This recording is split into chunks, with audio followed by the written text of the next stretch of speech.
भविष्य हमारी ऊर्जा को बुरी तरह पी जाता है, एब्जॉर्ब कर लेता है। वर्तमान में ऊर्जा संग्रहित होती है। इसलिए जिस व्यक्ति को अपनी ऊर्जा को, अपनी शक्ति को अकाम तक पहुंचाना हो, ब्रह्मचर्य तक पहुंचाना हो, जिसे अपनी ऊर्जा को सत्य और ब्रह्म तक ले जाना हो, जिसे अपनी ऊर्जा को स्वयं तक पहुंचाना हो, उसे भविष्य की इच्छाएं, भविष्य की कामनाएं, भविष्य को धीरे धीरे छीन कर देना चाहिए। उसे जीना चाहिए अभी और यहीं, हियर एंड नाउ। जब आप खाना खा रहे हैं तो सिर्फ खाना खाएं, दफ्तर में मत प्रवेश कर जाएं खाना खाते वक्त। और जब दफ्तर में बैठे तो दफ्तर में ही बैठे, और दफ्तर में बैठ के खाना न खाएं। और जब सिनेमा गृह में जाएं तो सिनेमा गृह में जाएं, उस वक्त मंदिर को बिल्कुल वहां प्रवेश न करने दें। और जब मंदिर में जाएं तो मंदिर में हो, सिनेमा गृह मंदिर में ना आए। प्रतिपल जहां आप हैं वहां पूरे होने की कोशिश करें। कठिन होगी ये बात, लेकिन सरल बन जाएगी। कठिन होगी इसलिए कि हमारी आदतें सदा वहां होने की नहीं है जहां हम हैं, सदा वहां होने की जहां हम नहीं है। जहां आप होते हैं वहां आप होते ही नहीं। आपका वो जो मन है काम से भरा हुआ, वो कहीं और होता है। जब आप कलकत्ते में होते हैं तब मन बंबई में होता है, जब आप बंबई में होते हैं तब मन कलकत्ते में होता है। जहां हम हैं उस क्षण में हमारा मन नहीं होता। इसलिए जहां हम नहीं है वहां से हमें काम का विस्तार करना पड़ता और जुड़ना पड़ता है।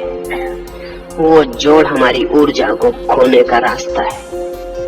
अगर कोई व्यक्ति अभी और यहीं जीने के लिए धीरे धीरे धीरे धीरे धीरे समर्थ हो जाए, और सरल है होना, सरल इसलिए है कि अगर आप प्रयोग करेंगे तो आप बहुत हैरान हो जाएंगे कि खाना इतना आनंदपूर्ण कभी भी ना था जितना आनंदपूर्ण उस क्षण हो जाता है जिस क्षण आप खाना खाते वक्त पूरे मौजूद हैं।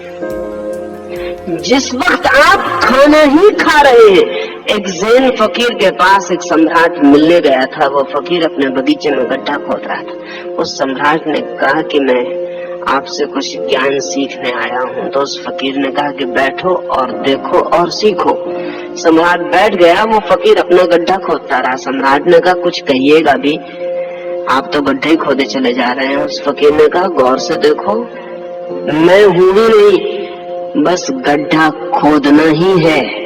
गड्ढा खोदना ही हो रहा है, मैं हूँ ही नहीं। मैं इतना पूरा लीन हूँ इस गड्ढे खोदने में कि मुझे अलग करने की कोई जरूरत नहीं। मैं गड्ढा खोद रहा हूँ ऐसा कहना गलत है। मैं गड्ढा खोदने की क्रिया हो गया हूँ ऐसा ही कहना ठीक है।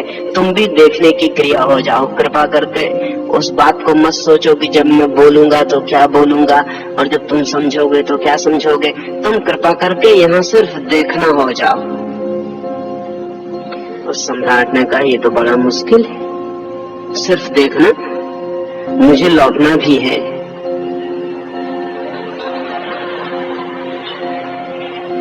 तो उस फकीर ने कहा लौट जाओ, लेकिन तब लौटना ही हो जाओ। और उस सम्राट ने कहा मुझे कुछ आपसे पूछना भी है। तो उस फकीर ने कहा फिर पूछ लो, फिर प्रश्न ही बन जाओ। हम जो भी कर रहे हैं हम वही नहीं है। अगर आप क्रोध करते वक्त पूरा क्रोध बन जाए तो शायद दोबारा क्रोध न कर सके। लेकिन क्रोध करते वक्त क्षमा मांग रहे हैं भीतर,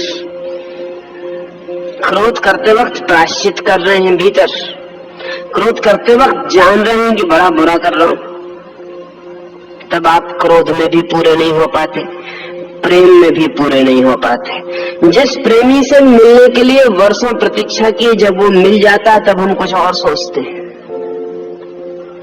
जिस प्रेमी से मिलने के लिए वर्षों सोचा था, वो जब मिल जाता है और पास बैठ जाता है तब हम उसे भूल जाते हैं और कुछ और सोचने लगते हैं। जिस धन को खोजने के लिए वर्षों मेहनत की थी, जब वो मिल जाता है तिजोरी में चाबी लगा के बाहर बैठ के हम कुछ और सोचने लगते हैं। हम पूरे वक्त चूकते चले जाते हैं।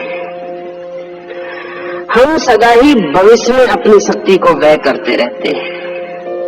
अगर शक्ति को संग्रहित करना है और शक्ति के संग्रहित हुए बिना कोई अंतर यात्रा संभव नहीं है, तो हमें वर्तमान में जीना सीखना होगा। वर्तमान के साथ बड़ी खूबी है, वर्तमान सर्कुलर है,